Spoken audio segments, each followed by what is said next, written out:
మారుతి గారు okay sir. Trailer చూస్తే ట్రైలర్లో కొన్ని అంటే డైలాగ్స్ హార్ట్ హీటింగ్ ఉన్నాయి. చెత్తన కొడుకులు అని లేకపోతే ఎర్రు అని. సో ఈ డైలాగ్స్ అన్ని తెలుగు కోసం కొన్ని ఎగ్జిక్యూట్ చేశారు లేదా ఒరిజినల్లో కూడా అయ్యే ఉన్నాయి? అసలు తమిళ్లో ఇంకా 34 ఉన్నాయి అట్లాంటివి. ఈ తెలుగులోకి వచ్చేసరికి అతను చాలా కేర్ తీసుకుని అతను తగ్గించుకుని ఒక 12కో దేనికో అంటే ట్రైలర్ టీజర్ అంటే ఆ బీప్ సైడ్ ఆ ఎయిర్ కాబట్టి, కానీ మూవీకి వచ్చేసరికి అక్కడక్కడ ఒక 12-10 చిన్న బీప్స్ ఉంటాయి. ఎందుకంటే అవి నిజంగా ఇబ్బందికరంగా ఉంటే అవి డెఫినెట్గా సెన్సార్ యాక్సెప్ట్ చేయదు. దాన్ని తగ్గట్టుగానే తీసుకొస్తున్నాం. మణికందన్ గారు సార్, ఇక్కడ గుడ్ నైట్ మూవీ చేశారు, అందులో ఆల్సో యువర్ ఏ లవర్, అందులోనూ పెయిన్ తీసుకున్నారు, ఇక్కడ పెయిన్ తీసుకున్నారు, but 2 different contrast things. So రెండిట్లో చేయడంలో which you felt difficult and ఏది రియలిస్టిక్గా ఉండింది దగ్గరగా?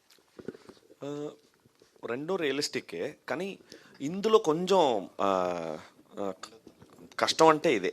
ఎందుకంటే to be in that aggressive mode for 8 continuous hours is really taxing, because I had to force myself to be as a violent, aggressive guy for 8 hours, and after the pack-up, I couldn't come out of it. So I used to get so much of headache for that, and even after completing the film, even after completing the dubbing also, the hangover of the character is still lingering in the mind. So it was really difficult for me. SKN గారు, మొన్న Allu fans అందరి ముందు ఉల్లు సిరీస్ల గురించి మాట్లాడారు కదా, అసలు ఉల్లులో ఏమొస్తాయి ఏంటి అనేది ప్రాపర్గా ఎప్పుడైనా చూసారా? లేదంటే అవి కరెక్ట్గా ఎంచుకోవడానికి రీజన్స్ ఏంటి? బాగా కనెక్ట్ అయ్యారా అలాంటి పాత్రల కోసం? నేను స్టేజ్ ఎక్కే ముందు ఫ్రెండ్ అడిగితే మంచి ఫ్యామిలీ రిలేషన్స్, కుటుంబ బాంధవ్యాల గురించి, వాటి గ్రేట్నెస్ గురించి ఉంటుంది యాప్లో అని చెప్పారండి. కుటుంబ సంబంధాలు కాదు సార్, లైంగిక సంబంధాల గురించి, తర్వాత ఇల్లీగల్ అఫైర్స్ గురించి ఉంటాయి అందులో, డిజైర్స్ కోసం అవన్నీ ఉంటాయి. నాకు తెలియదండి, నాకు ఫైర్ తెలుసు, ఎఫ్ఐఆర్ తెలియదు. అందులో డిజైర్స్ ఉంటాయి సార్. తెలియదండి డిజైర్స్. అందుకే మీరు అలా స్టేట్మెంట్ పాస్ చేయడానికి రీజన్ ఏంటి? ఫ్యూచర్లో మేము ఉల్లులో మిమ్మల్ని ఎక్స్పెక్ట్ చేయొచ్చు? రైమింగ్ బాగుంది, టైమింగ్ బాగుందని వాడాను తప్ప నాకు అలాంటి ముళ్ళు గుచ్చే యాప్స్లోకి వెళ్ళాలని లేదండి. Thank you. ఓకే.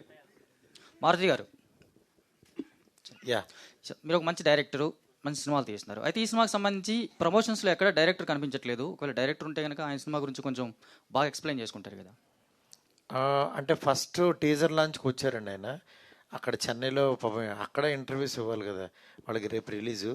అందుకని అక్కడ కొంతమందిని ఇక్కడ కొంతమందికి అలా షేర్ చేసుకున్నారు, మీరు ఆ ఇంటర్వ్యూకి వెళ్ళండి, వీళ్ళు ఇంటర్వ్యూకి వస్తారు అని. ఎందుకంటే ఇక్కడ ప్రమోట్ చేయడానికి మెయిన్ డైరెక్టర్ కంటే కూడా మనకి కాస్టింగ్ ఇంపార్టెంట్. ఇక్కడ మేము జనంలోకి తీసుకెళ్ళడానికి మేము ఉన్నాము. నెక్స్ట్ ఆఫ్టర్ సినిమా సక్సెస్ తర్వాత డెఫినెట్గా మేము ముందుకి వచ్చి, అతను ఇక్కడికి ఇంటర్వ్యూస్ కూడా ఇచ్చాడు, ఇంకా కనిపిస్తాడు తను. థ్యాంక్ యూ గారు. సార్, మీరు బేబీ హిందీ రీమేక్కి కల్ట్ అనే టైటిల్, మీ బ్రాండ్ టైటిల్ రిజిస్టర్ చేయించారండి, నిజమేనా? కల్ట్ బొమ్మ అని టైటిల్ రిజిస్టర్ చేయించామండి. అది హిందీకి పెడతామా లేకపోతే తెలుగులో ఏదన్నా స్ట్రైకింగ్గా ఏదైనా సినిమా రిలీజ్ పెడతాం అనేది నేను మారుతి గారు ఒకసారి డెసిషన్ తీసుకోవాలి. But as of now Hindi బేబీకి ఇంకా టైటిల్ ఏమైనా డిసైడ్ అవ్వలేదండి. హిందీలో అల్లు అర్జున్ గారికి బేవత్సమైన క్రేజ్ ఉంది కదా.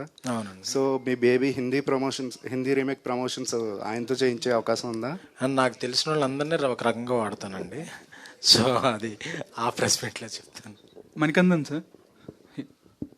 సార్, ఇది మీరు తమిళ్లో సూపర్ స్టార్స్తో కీ రోల్స్ చేశారు, కీ క్యారెక్టర్ రోల్స్. వాటికి తెలుగులో కూడా మంచి పేరు వచ్చింది.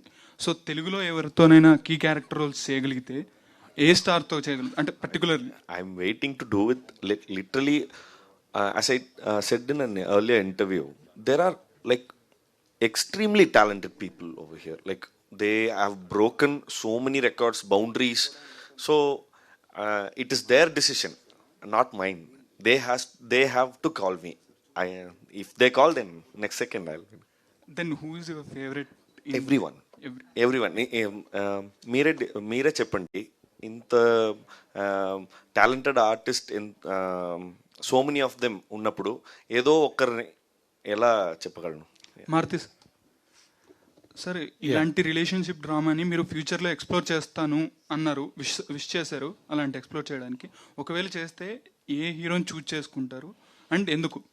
కాదు కదా, ఇలాంటి కథలు ఉన్నాయి అన్నాను. అంటే ఇవన్నీ ఏంటంటే ట్రెండ్ని బట్టి ప్రేమ మారిపోతూ ఉంటుంది. అంటే ఆ, ప్రేమ మారదు, కథలు మారుతుంటాయి. నా దగ్గర ఉన్న కథలు అప్పుడు దీంట్లో ఉన్నాయి. బట్ ఇలాంటిది నిజంగా అలాంటి అవకాశం వచ్చి తీయాలని టైము అన్నీ దొరికితే తీస్తాను అని అన్నాను. అంతేగాని ఇప్పుడు తీస్తానని కాదు. అది ఎవరు ఏంటనేది ఆ రోజు నేను తీద్దాం అనుకుని డిసైడ్ అయితే ఆ రోజు ఎవరు ట్రిగ్గర్ అవుతారో వాళ్ళతో. Thank you.